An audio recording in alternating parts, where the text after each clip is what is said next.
Di bagian sebelumnya kita sudah mempelajari tentang metode komunikasi RPC di dalam sebuah sistem terdistribusi, di mana kalau kita menggunakan mekanisme RPC, dia menggunakan model komunikasi request respon. Artinya ada request dari klien, diterima oleh server, kemudian server melakukan eksekusi perintah, kemudian mengembalikan respon ke klien. Nah, di bagian berikutnya kita akan mempelajari metode komunikasi message oriented middleware. Ada beberapa hal nanti yang akan saya sampaikan di sini. Yang pertama adalah apa itu konsep MOM atau message oriented middleware. Kemudian salah satu metode yang berada di bawah message oriented middleware adalah metode publish subscribe. Kemudian secara khusus kita akan membahas salah satu protokol yang menggunakan mekanisme komunikasi publish subscribe, yaitu protokol MQTT. Kemudian kita juga akan membahas mengenai skenario implementasi dari MQTT, dan yang terakhir nanti akan juga saya demokan mengenai bagian kode dari implementasi komunikasi di MQTT. Oke, baik, kita masuk ke bagian yang pertama, yaitu overview message oriented middleware. Jadi, apa itu message oriented middleware atau MOM? Jadi, MOM ini adalah middleware yang menyediakan mekanisme komunikasi asinkron persisten. Jadi dua kata ya, asinkron persisten, dengan memanfaatkan konsep antrian pesan atau message queue di level middleware. Nah, MOM ini dia menyediakan mekanisme penyimpanan message sampai jangka waktu tertentu. Jadi kalau pada metode MOM, dia tidak menggunakan mekanisme request respon. Kalau pada request respon, aktornya ada dua. Ada klien, kemudian ada server. Kedua aktor ini saling bertukar pesan. Kalau pada message oriented middleware, aktornya ada tiga. Oke, ada pengirim pesan, oke, kemudian ada penerima pesan, kemudian pengirim dan penerima ini tidak langsung berkomunikasi, tapi ada perantara pesan di antara dua entitas tadi. Jadi pengirim itu nanti akan mengirimkan pesannya ke perantara, dan perantara akan meneruskan pesannya ke semua penerima, sesuai dengan kriteria tertentu. Nah, konsep MOM ini dia mengimplementasikan mekanisme yang disebut dengan decoupling. Apa itu decoupling?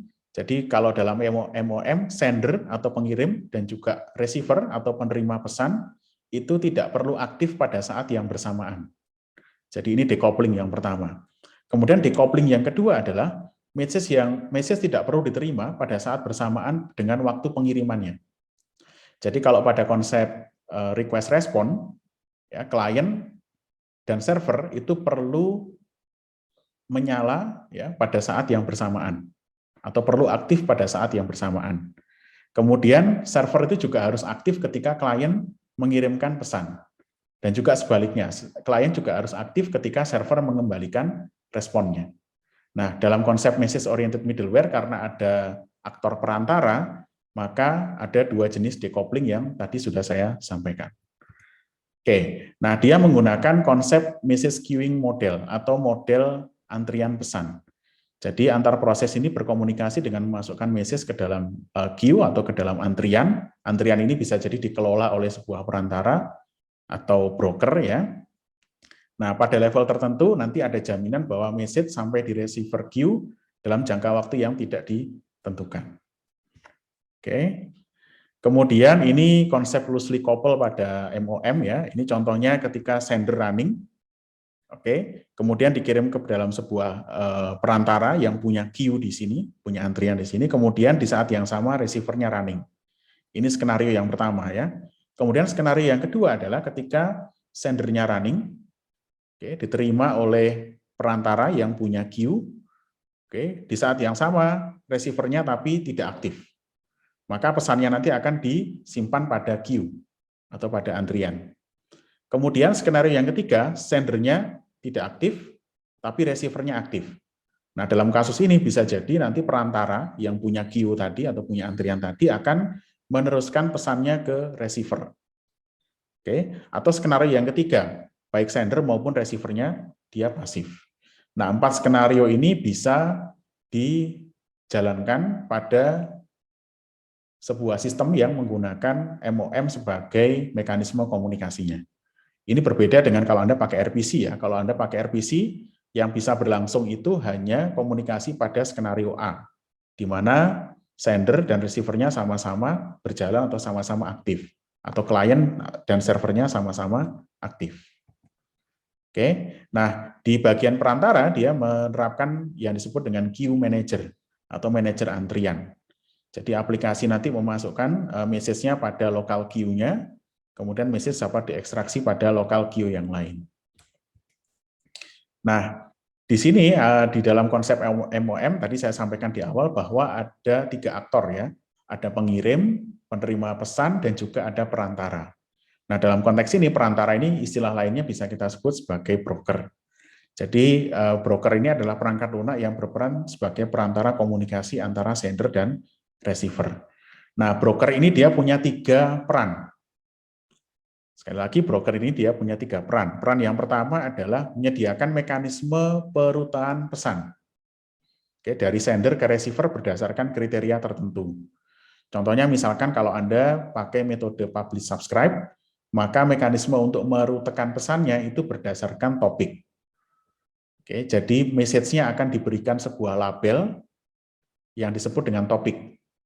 Nah, broker nanti perannya adalah meneruskan pesan dari pengirim tadi ke semua penerima yang punya topik yang sama atau yang tertarik pada topik yang sama. Itu yang pertama. Kemudian peran broker yang kedua adalah sebagai gateway level aplikasi. Jadi artinya gateway ini sebagai pintu gerbang untuk menerima pesan dan pintu keluar untuk meneruskan pesan. Kemudian broker ini juga berperan untuk melakukan transformasi format message. Nah, ini contoh arsitektur umum dari broker ya. Jadi di sebelah kiri itu adalah pengirim pesannya. Oke, dia juga punya local queue. Oke, dari aplikasi diteruskan ke local queue, kemudian sistem operasi akan mengirimkan datanya lewat jaringan ke broker, diterima oleh broker, dimasukkan ke dalam queue yang dimiliki oleh broker. Kemudian nanti berdasarkan rules tertentu atau kriteria tertentu, pesan tadi akan diteruskan ke aplikasi yang kedua, berdasarkan kriteria tertentu. Bisa berdasarkan topiknya, atau mungkin berdasarkan nama queue-nya, dan seterusnya. Oke, ini arsitektur umumnya. Nah, sebagai salah satu contoh dari penerapan metode MOM, di sini ada protokol yang disebut dengan MQTT. Apa itu MQTT? Jadi MQTT ini kepanjangannya adalah Message Queue Telemetry Transport. Jadi dia adalah protokol komunikasi yang menggunakan konsep MOM berjenis publish subscribe. Nah, MQTT ini dia sifatnya open, kemudian lightweight, dan juga simple. Sehingga cocok untuk komunikasi real time pada sistem dengan bandwidth yang tidak terlalu besar. Contohnya misalkan komunikasi antar perangkat sensor ke gateway, atau perangkat sensor ke cloud, kemudian mungkin komunikasi antar 2 perangkat mobile, atau komunikasi pada sistem berbasis IoT. Nah, selain MQTT, kita juga sebenarnya punya beberapa protokol yang lain. Contoh protokol yang populer adalah AMQP, atau mungkin kalau dalam skala yang lebih besar, kita punya protokol yang disebut dengan Kafka. Itu ketiga protokol yang menggunakan konsep message-oriented middleware. Nah, di video ini kita khusus untuk membahas mengenai yang menggunakan protokol MQTT. Nah, di dalam protokol MQTT ada 3 aktor yang terlibat. Yang pertama adalah publisher atau pengirim pesan, kemudian ada subscriber atau penerima pesan, dan yang ketiga adalah broker. Nah, bagaimana cara kerjanya? Cara kerjanya adalah publisher mengirimkan informasi dengan label topik tertentu ke broker. Kemudian, di sisi yang lain, subscriber akan berlangganan informasi dengan topik tertentu pada broker. Jadi ada 2 sisi ya. Ada sisi pengirim, dia mengirim pesan, pesannya dikasih label yang disebut dengan topik. Di sisi yang lain ada entitas yang tertarik terhadap sebuah pesan dengan topik atau label tertentu. Nah, broker ketika dia menerima pesan dari publisher, dia akan meneruskan ke subscriber sesuai dengan topik yang diminati oleh subscriber tadi. Oke, ya, jadi analoginya misalkan di dalam sebuah kelas itu kita bagi jadi 2 grup ya. Grup A itu tertarik dengan topik olahraga, grup B tertarik dengan topik teknologi. Kemudian ada ketua kelas yang bertugas sebagai brokernya. Nah, dosen menyampaikan pesan tertentu dengan dikasih label teknologi. Maka ketua kelas tadi akan menyampaikan atau meneruskan pesan tadi kepada grup kedua yang tertarik dengan topik teknologi. Oke, itu mungkin analoginya. Nah, ini skema umum dari publish subscribe. Jadi seperti saya sampaikan sebelumnya, publisher mempublish sebuah pesan, diberikan dengan topik dan juga isi pesannya, diterima oleh broker, kemudian broker akan meneruskan pesannya ke semua subscriber yang sudah berlangganan topik yang sama. Ini skema umumnya. Kemudian ini skema dari MQTT. Kalau di dalam konteksnya client server, maka perantara atau broker itu kita anggap sebagai server, sementara publisher dan subscriber itu kita anggap sebagai klien. Oke, nah ini contoh penggunaan MQTT. Jadi misalkan kita punya entitas sensor temperatur, dia mempublish data temperaturnya, kemudian diterima oleh broker, broker akan meneruskan ke semua perangkat atau semua entitas yang berlangganan topik suhu misalkan. Oke, ini contoh penggunaan MQTT. Kemudian ini model arsitektur dari protokol MQTT. Jadi ada beberapa core komponen atau komponen utama dari MQTT. Ada client, yaitu publisher dan subscriber. Kemudian ada server, yaitu broker. Kemudian ada session. Kemudian ada subscription. Ada topik, ada message, dan ada quality of service. Kita akan bahas ini lebih detail lagi di bagian berikutnya. Nah, ini komponen informasi pada MQTT, ada yang disebut dengan topik atau label, kemudian ada yang disebut dengan payload atau pesannya, kemudian ada yang disebut dengan QoS atau jaminan ketersampaian pesan. Kita bahas dulu komponen yang pertama, yaitu topik. Jadi topik ini adalah label yang melekat pada sebuah pesan. Nah, publisher dan subscriber ini bersepakat pada topik yang sama agar bisa saling menerima pesan. Oke. Nah, topik ini kalau di dalam MQTT, dia bisa kita set topik ini secara hierarkis ya. Jadi misalkan di dalam sebuah gedung itu kita punya 3 sensor cahaya gitu ya. Maka kita bisa memberikan label topiknya sensor cahaya 1, sensor cahaya 2, sensor cahaya 3. Nah, kalau kita membuat topiknya secara hierarkis, maka kita punya keuntungan, kita bisa menggunakan wildcard untuk melakukan subscription. Contoh misalkan, saya ingin subscribe semua sensor cahaya, baik itu sensor cahaya 1, 2, atau 3. Maka subscriber nanti tidak perlu subscribe per topik, tapi dia bisa memanfaatkan wildcard. Contoh wildcard-nya misalkan kalau saya ingin mendapatkan sensor cahaya, semua sensor cahaya, baik itu 1, 2, ataupun 3, maka saya bisa menggunakan topik sensor /cahaya /plus atau /pagar. Oke, bedanya adalah kalau /plus ini ambil semua subtopik pada satu level, kalau pagar berarti ambil seluruh subtopik. Contoh ya, misalkan kalau tadi saya punya sensor cahaya 1, sensor cahaya 2, dan sensor cahaya 3, saya bisa juga mendapatkan semua data sensornya itu dengan menggunakan sensor /pagar. Jadi pagar ini bisa kita anggap sebagai wildcard. Oke, itu topik. Kemudian yang kedua payload. Jadi payload nanti akan dikirimkan dalam bentuk string, atau mungkin variasi dari string adalah array of bytes. Nah, kita juga bisa melakukan marshalling ya, bisa menggunakan JSON, atau kalau dalam Python kita bisa menggunakan pickle, kalau di dalam Go kita juga bisa menggunakan struct. Oke, kemudian berikutnya kita juga bisa berbicara mengenai quality of service-nya. Jadi ada 3 level QoS, ada QoS level 0, artinya at most once delivery. Jadi informasi nanti akan dikirimkan sekali, dan tidak ada jaminan informasi nanti sampai ke broker. Dan sifatnya non-persistent, pesan nanti tidak akan disimpan di broker. Kemudian ada QoS level 1, at least once delivery. Berarti informasinya dikirimkan paling tidak 1 kali. Oke, dan dimungkinkan terjadi duplikasi pesan di sini. Dan level yang paling tinggi adalah QoS level 2, exactly once delivery. Jadi pesannya dipastikan akan sampai ke receiver atau ke subscriber, tapi tidak ada duplikasi. Jadi ini tergantung QoS level 0, 1, atau 2. Nah, tentu kalau QoS level 1 atau 2, ada jaminan di situ. Maka untuk menjamin itu tentu butuh message yang dipertukarkan itu lebih banyak. Jadi di balik layar kalau kita menggunakan QoS level 1 dan 2, message yang dipertukarkan akan lebih banyak daripada kalau kita menggunakan QoS level 0. Oke, kemudian MQTT ini juga punya dua metode. Ada metode transient dan ada metode persistent. Jadi kalau pada metode transient, session nanti akan dibersihkan ketika seorang klien disconnect dari broker. Jadi pesan dari publisher nanti akan hilang jika subscriber tidak terkoneksi. Kemudian ada dengan menggunakan metode persistent. Kalau pada metode persistent, sessionnya nanti akan di-maintain walaupun kliennya disconnect. Dan pesan nanti akan diteruskan dari broker ke subscriber ketika subscribernya bergabung kembali ke sebuah broker. Jadi ini mekanisme untuk apakah pesannya itu disimpan di broker atau tidak. Oke, kalau kita menggunakan metode persisten, maka pesannya disimpan oleh broker sampai jangka waktu tertentu.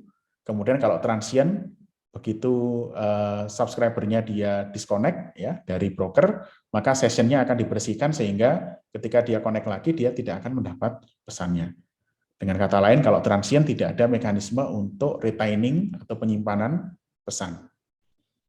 Oke, nah ini format message dari MQTT, ada message type, kemudian ini dupe-nya atau duplicates-nya, kemudian level QoS-nya, kemudian apakah dia di-retain atau tidak.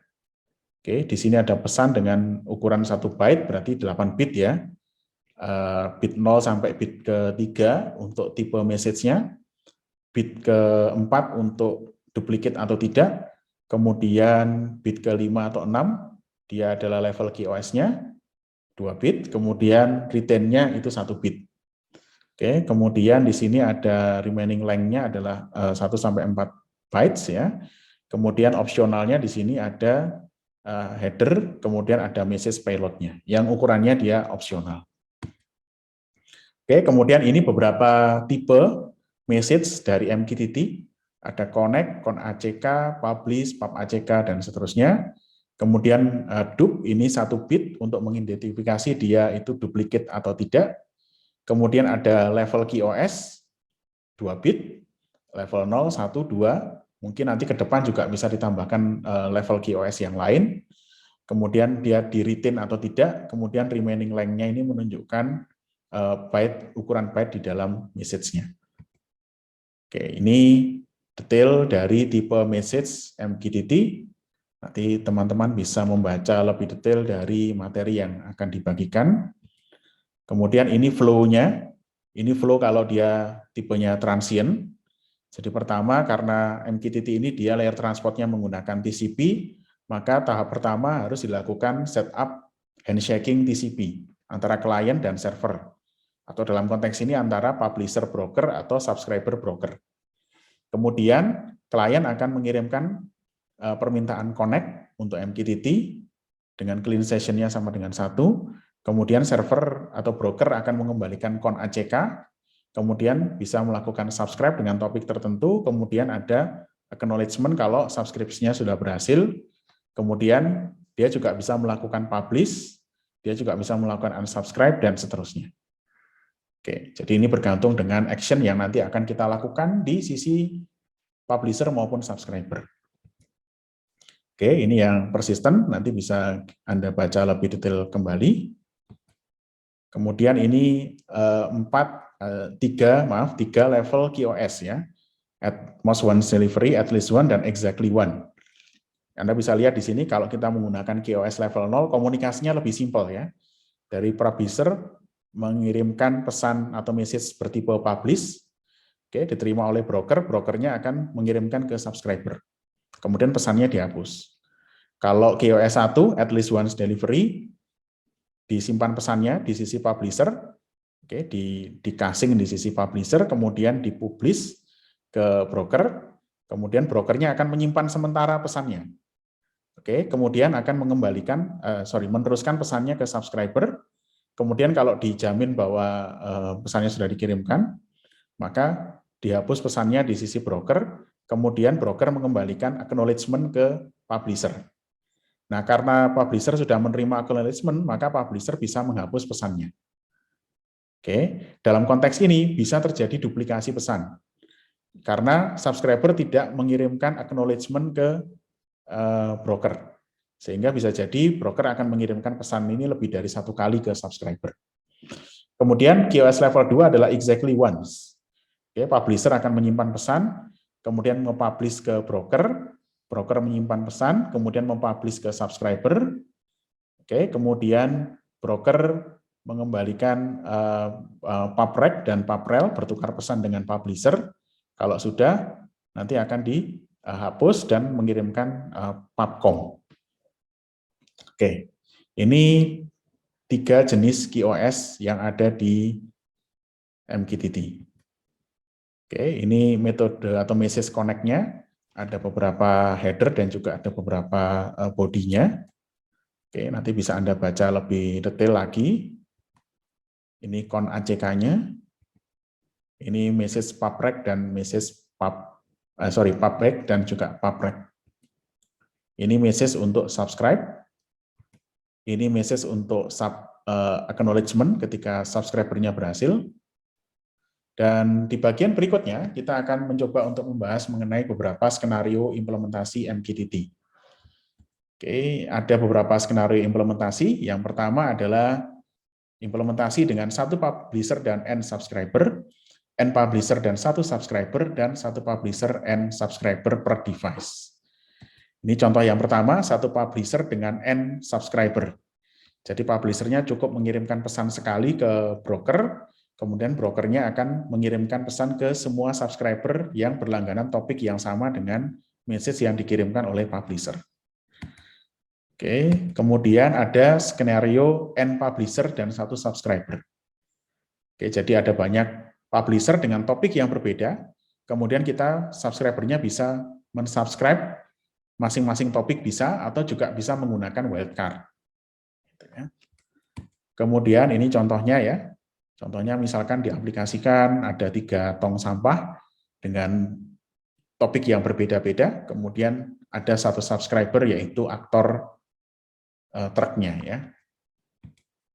Oke, kemudian ada 1 publisher and subscriber per device. Jadi publisher nanti akan mengirimkan topik yang berbeda-beda, kemudian nanti petugas broker akan meneruskan pesan tadi ke semua subscriber dengan topik yang berbeda-beda juga. Oke, nah ini contohnya ketika dalam notifikasi airline ya.